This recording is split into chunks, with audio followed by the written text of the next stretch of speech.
Hi friends, welcome back to my YouTube channel study lover RB. ये हमारी vision IAS की PT 365 की series चल रही है। इसमें हम कर रहे हैं राज्य व्यवस्था, शासन और सामाजिक मुद्दे। हमारा आज का टॉपिक है भारत में भूमि पंजीकरण प्रणाली, land registration system in India. तो अभी सबसे पहले हम देखेंगे कि अभी ये सुर्खियों में क्यों है। तो हाल ही में जो उच्चतम न्यायालय ने समी उल्ला बनाम बिहार राज्य मामला है। इसमें देश की भूमि पंजीकरण और स्वामित्व प्रणाली है, इस पे मूलभूत सुधार करने का निर्देश दिया है। अन्य संबंधित तथ्य जान लेते हैं।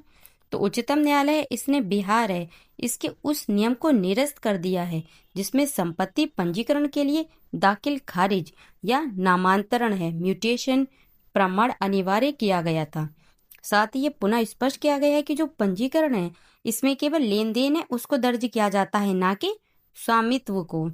न्यायालय है इसने दोहराया है कि पंजीकरण अधिनियम 1908 है, इसके तहत दस्तावेज पंजीकरण है इसमें केवल लेन देन को दर्ज किया जाता है, जबकि जो दाखिल खारिज राजस्व अभिलेखों को अद्यतन करना ये एक अलग प्रक्रिया है जो स्वामित्व प्रदान नहीं करती है। उच्चतम न्यायालय है उसके के गोपी बनाम सब रजिस्ट्रार केस 2025 है। इसमें माना कि पंजीकरण अधिनियम 1908 उपपंजीयकों को स्वामित्व अधिकार की जांच करने का प्राधिकार प्रदान नहीं करता है। उनकी भूमि केवल प्रशासनिक अर्थात लिपिक वर्गीय है, मिनिस्टेरियल होती है। उनके लिए एकमात्र अधिदेश यह स्थापित करता है कि जो दस्तावेज हैं वो विधिवत है और पक्षों ने स्वेच्छा से इस पर हस्ताक्षर किए हैं, मतलब अपने साइन किए हैं। भूमि पंजीकरण के प्रकार, तो ये कितने प्रकार क्या होता है? दो प्रकार का। एक है अभिलेख पंजीकरण प्रणाली और दूसरी है स्वामित्व पंजीकरण टॉरेंस प्रणाली। तो जो फर्स्ट है अभिलेख पंजीकरण प्रणाली, तो इसमें क्या है? तो अभिलेख सरकारी रिकॉर्ड है उसमें पंजीकृत होते हैं, लेकिन केवल पंजीकरण है उससे स्वामित्व की गारंटी नहीं मिलती। स्वामित्व है उसको अभिलेख की निरंतर श्रृंखला है, चेन ऑफ डीड्स है, इसके माध्यम से सिद्ध करना पड़ता है। और जो सेकंड है स्वामित्व पंजीकरण टॉरेंस प्रणाली, तो यह एक स्वामित्व का निर्णायक प्रमाण होता है। सरकार पंजीकरण की गारंटी देती है और स्वामित्व है उसमें परिवर्तन केवल पंजीकरण के माध्यम से होता है। स्वामी है उसको स्वामित्व प्रमाण पत्र प्राप्त होता है। भारत में भूमि पंजीकरण प्रणाली, तो जो भूमि है वो किसका विषय है? वो राज्य का विषय है। और जो विलेखों का पंजीकरण है ये संविधान की कौन सी अनुसूची के अंतर्गत आता है? 7वीं अनुसूची के अंतर्गत। और कौन सी? संवर्ती सूची का विषय है ये। भारत में डीड्स है ये इस पर आधारित जो भूमि पंजीकरण प्रणाली है उसका अनुसरण किया जाता है। भारत में भूमि अभिलेख प्रणाली है इसमें सुधार हेतु उठाए गए कदम। DILRMP डिजिटल इंडिया भूमि अभिलेख आधुनिकीकरण कार्यक्रम। इसका उद्देश्य वर्तमान की अनुमानित प्रिजम्पटिव भू स्वामित्व प्रणाली है उसको एक डिजिटल निर्णायक कॉन्क्लूसिव भू स्वामी प्रणाली है इसमें परिवर्तित करना है। और ये कैसी योजना है? तो ये एक केंद्रीय क्षेत्रक योजना है। DILRMP है इसके तहत शुरू की गई पहले विशिष्ट भूखंड पहचान संख्या unique and parcel identification number UL pin या भू आधार। तो यह एक क्या है? ये एक 14 अंकों वाली अक्षरांकीय है पहचान संख्या है। यह प्रत्येक भूखंड है इसके अक्षांश और देशांतर निर्देशांकों के आधार पर सृजित की जाती है। इसका उद्देश्य स्थावर संपदा रियल एस्टेट के लेन देन को सुव्यवस्थित करना और संपत्ति विवाद है उनका समाधान करना है। NGDRS राष्ट्रीय सामान्य दस्तावेज पंजीकरण प्रणाली या ई पंजीकरण, यह नागरिकों को ऑनलाइन विलेख प्रविष्टि, ऑनलाइन भुगतान, ऑनलाइन अपॉइंटमेंट, ऑनलाइन प्रवेश, दस्तावेज खोज और प्रमाणित प्रति प्राप्ति करने की सुविधा देकर सशक्त बनाता है। ई कोड को भूमि अभिलेख या पंजीकरण डेटाबेस के साथ लिंक करना, तो ये न्यायालय है उनको प्रमाणित या प्रत्यक्ष जानकारी उपलब्ध कराता है। इससे जो मामले हैं उनका त्वरित निपटान होता है और भूमि जो विवादों में कमी आती है। भू अभिलेखों का लिप्यंतरण ट्रांसलिटरेशन, तो इसके तहत भाषा संबंधी बाधा है इनको दूर करने के लिए अधिकार अभिलेख रिकॉर्ड्स ऑफ राइट्स है उनको स्थानीय भाषा से संविधान की कौन सी सूची? तो वो है 8वीं अनुसूची में सूचीबद्ध जो 22 भाषा हैं उनमें से किसी भी भाषा में अनुवादित लिप्यंतरित किया जाता है। विभिन्न राज्यों की डिजिटल भूमि अभिलेख प्रणालियां धरणी पोर्टल या भूभारित पोर्टल तेलंगाना। भूमि अभिलेख है उनका डिजिटलीकरण और संपत्ति लेन देन है उसको सुव्यवस्थित करके भूमि प्रशासन है उसका क्या करना, आधुनिकीकरण करना। कावेरी पोर्टल कर्नाटक, तो इसमें क्या है, भूमि पंजीकरण में सुधार करना। पश्चिम बंगाल भूमि और संपत्ति अभिलेख है उन तक आसान पहुंच प्रदान करना। नेक्स्ट टॉपिक है हमारा स्वामित्व योजना के 5 वर्ष, 5 years ऑफ स्वामित्व स्कीम। तो ये भी सुर्खियों में क्यों है, तो जो स्वामित्व योजना है इसने अपने शुभारंभ के 5 वर्ष पूरे कर लिए हैं। स्वामित्व का आशय क्या है, तो इसका आशय ग्रामीण क्षेत्रों में उन्नत प्रौद्योगिकी के द्वारा गांवों का सर्वेक्षण और मानचित्रण, survey of villages and mapping with improvised technology in village areas. स्वामित्व इसकी योजना के बारे में जान लेते हैं। तो इसकी शुरुआत कब हुई थी, तो वो हुई थी वर्ष 2020 में। कार्यान्वयन के देख लेते हैं। तो ये योजना केंद्रीय पंचायत राज मंत्रालय है, इसके द्वारा राज्य के जो राजस्व विभाग हैं, राज्य के पंचायती राज विभागों और भारतीय सर्वेक्षण विभाग है, इसके सहयोगात्मक प्रयासों से लागू की जा रही है। प्रमुख प्रौद्योगिकी भागीदार, तो जो भारतीय सर्वेक्षण विभाग है और राष्ट्रीय सूचना विज्ञान केंद्र सेवा इंक NICSI, ये इसके क्या है, प्रमुख प्रौद्योगिकी भागीदार हैं। योजना के मुख्य घटक क्या क्या हैं, तो continuous operating referencing system CORS network, ये एक क्या है, ये सटीक भू संदर्भ जियो रेफरेंसिंग और भूमि सीमांकन के लिए क्या है, ग्राउंड कंट्रोल पॉइंट स्थापित करता है।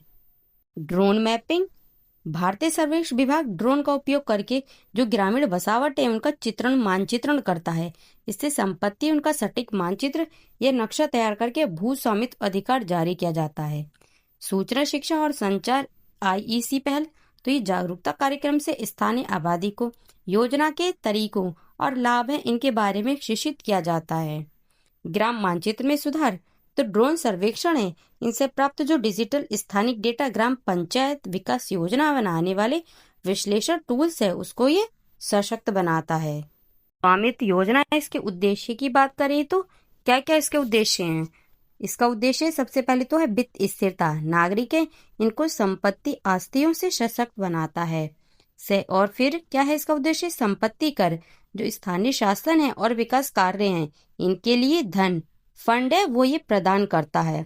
सटीक अभिलेख रिकॉर्ड, तो विवाद है उनको कम करता है और ग्रामीण नियोजन रूरल प्लानिंग है उसको सक्षम बनाता है। सर्वेक्षण अवसंरचना, तो जो सरकारी उपयोग है उसके लिए GIS मानचित्र है ये तैयार करता है। राष्ट्रीय यहाँ पे GRDP ग्राम पंचायत विकास योजना की तैयारी, तो योजना बनाने के लिए स्थानिक डेटा है उसमें सुधार करता है। नेक्स्ट टॉपिक है जनजातीय शासन, ट्राइबल गवर्नेंस। तो ये भी सुर्खियों में क्यों है, तो हाल ही में जो संघ राज्य क्षेत्र लद्दाख है इसको राज्य का दर्जा देने और संविधान की 6ठी अनुसूची है इसके तहत जनजातीय क्षेत्र इसका दर्जा देने की मांग को लेकर शुरू हुआ विरोध प्रदर्शन हिंसक हो गया है। 6ठी जो सूची है अनुसूची, इसके बारे में जान लेते हैं। संविधान का अनुच्छेद 244(2), इसके तहत जो 6ठी अनुसूची है ये बारदोली समिति है, इसकी सिफारिश है इनके परिणाम स्वरूप संविधान में शामिल की गई थी। तो ये हमें याद रखना है कि किसके वजह से शामिल की गई थी, तो बारदोली समिति है इसकी सिफारिशों के बाद ही शामिल की गई थी। ये अनुसूची है, इसमें शामिल राज्यों के राज्यपाल हैं इनको अपने अपने राज्यों में स्वायत्त जिला परिषदें ADCS और स्वायत्त प्रादेशिक परिषदें ARCS है इनको गठित करने का अधिकार देती है। ADCS की रचना की बात करें तो ADSS में अधिकतम कितने सदस्य होते हैं, तो 30 सदस्य होते हैं, जिनमें से जो 4 हैं वो राज्यपाल द्वारा नामित किए जाते हैं और जो शेष बचते हैं वो निर्वाचित किए जाते हैं। अब वर्तमान में असम, मेघालय, त्रिपुरा और जो मिजोरम है इन 4 राज्यों में से 10 ऐसे ADCs हैं। इन चारों में ARCs, तो यदि किसी स्वायत्त जिले में अलग अलग अनुसूचित जातियां हैं तो जो राज्यपाल है वो उनके द्वारा बसाए गए क्षेत्र या क्षेत्रों का जो स्वायत्त क्षेत्र है उनमें विभाजित कर सकता है। इसके जो भी क्षेत्र है उसको कौन से क्षेत्र में, स्वायत्त क्षेत्रों में विभाजित कर सकता है। ADCS और ARCS है तो इसकी शक्तियां क्या क्या हैं? तो एडीसीएस और एआरसीएस है इसके पास। वन प्रबंधन, कृषि, विरासत, विवाह, सामाजिक रीति रिवाज जैसे विषय उन पर कानून बनाने की शक्ति है। उनके पास भू राजस्व एकत्रित करने, कर लगाने, व्यापार को विनियमित करने, खनिज निष्कर्षण से रॉयल्टी एकत्रित करने आदि की भी शक्ति है। अनुसूचित जाति जो एसटी है, इसके बारे में मुख्य जानकारी क्या क्या है? तो अनुच्छेद 342(1) राष्ट्रपति है, सार्वजनिक अधिसूचना द्वारा और राज्य के मामले में राज्यपाल से परामर्श करने के बाद ये निर्दिष्ट करते हैं कि किस राज्य या संघ राज्य क्षेत्र के लिए किन जनजाति हैं उनका जनजाति समूहों का एसटी माना जाएगा, जनजाति समुदायों को एसटी माना जाएगा। अनुच्छेद 342(2) तो संसद है, इसके पास किसी भी जनजाति को एसटी सूची में शामिल करने या उसे बाहर करने की शक्ति है। ये सूची है, ये राज्य का संघ राज्य क्षेत्र विशिष्ट होती है। अतः एक राज्य में एसटी माना जाने वाला जो समुदाय है वो आवश्यक नहीं कि जो कोई दूसरा राज्य उसमें भी एसटी माना जाए।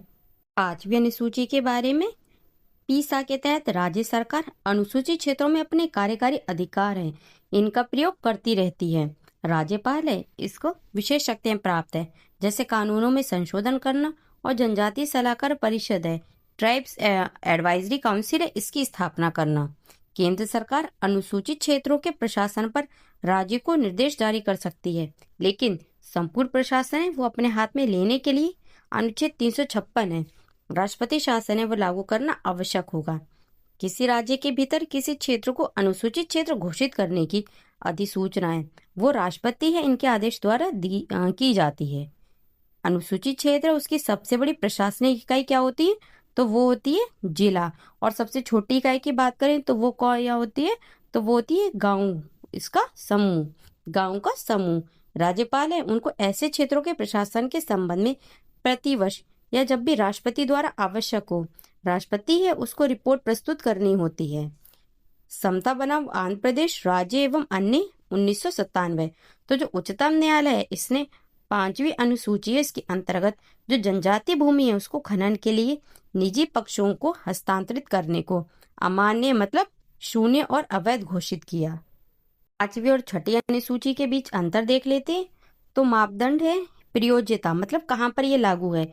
तो जो 5वीं अनुसूची है ये भारत के किसी भी राज्य में राष्ट्रपति द्वारा घोषित कुछ विशेष अनुसूचित क्षेत्र है उसमें लागू है। वर्तमान में भी कितने में लागू है? तो ये 10 राज्यों में लागू है। 6ठी अनुसूची की बात करें तो ये कहाँ पर लागू है? ये असम, मेघालय, त्रिपुरा और मिजोरम के जनजातीय क्षेत्र इसमें लागू है। इसकी एक ट्रिक है ATM, ए से असम, टी से त्रिपुरा, M से मिजोरम और हमारा क्या हो गया M से मेघालय। इसे मणिपुर नहीं है, तो हमें याद रखना है कि ATM है, इसमें मणि नहीं है। ऐसे याद रख सकते हैं कि ATM में क्या होता है? कैश होता है। प्रशासनिक निकाय, तो जो इसका प्रशासनिक निकाय कौन है? 5वीं अनुसूची का जनजातीय सलाहकार परिषदें TAC, और 6ठी अनुसूची का क्या है? स्वायत्त जिला परिषदें ADCS और स्वायत्त क्षेत्रीय परिषदें ARCS। शक्ति हैं तो इनकी बात करें तो राज्यों की विधानसभाओं द्वारा सृजित होने के कारण जो TAC है इसके पास सीमित शक्तियां होती हैं जो मुख्यतः कार्यकारी प्रकृति की होती हैं। और 6ठी अनुसूची की बात करें तो इनके पास व्यापक शक्तियां होती हैं जिनमें जो कार्यकारी, विधायी और न्यायिक शक्तियां हैं ये शामिल हैं और ये सभी सीधे संविधान से प्राप्त होती हैं। पेशा अधिनियम 1996 इसकी बात करें तो ये 5वीं अनुसूची में लागू है और 6ठी अनुसूची में लागू नहीं है। अन्य जनजातीय शासन फ्रेमवर्क जनजातीय कार्य मंत्रालय, तो इसे 1999 में स्थापित किया गया था। इसके उद्देश्य की बात करें तो इसका उद्देश्य अनुसूचित जनजाति हैं इनके एकीकृत सामाजिक आर्थिक विकास हेतु संगठित दृष्टिकोण प्रदान करना है। पंचायत उपबंध अनुसूचित क्षेत्रों तक विस्तार अधिनियम 1996 पीसा, तो इसका उद्देश्य अनुसूचित क्षेत्रों में जो जनजातीय समुदाय हैं इनको स्वशासन अपनाने और उनकी मूल मान्यताओं, मूल्यों और जीवन शैली है इसको संरक्षित करने में सशक्त बनाना है। ये ग्राम सभाओं को सशक्त बनाता है, उन्हें संसाधनों, भूमि हस्तांतरण, सामाजिक आर्थिक विकास आदि से जुड़े अधिकार है वो प्रदान करता है। फ्रेंड्स, ये वाली क्लास हम यहीं पे समाप्त करते हैं। आगे का टॉपिक हम नेक्स्ट क्लास में करेंगे। तब तक के लिए थैंक यू। जय हिंद।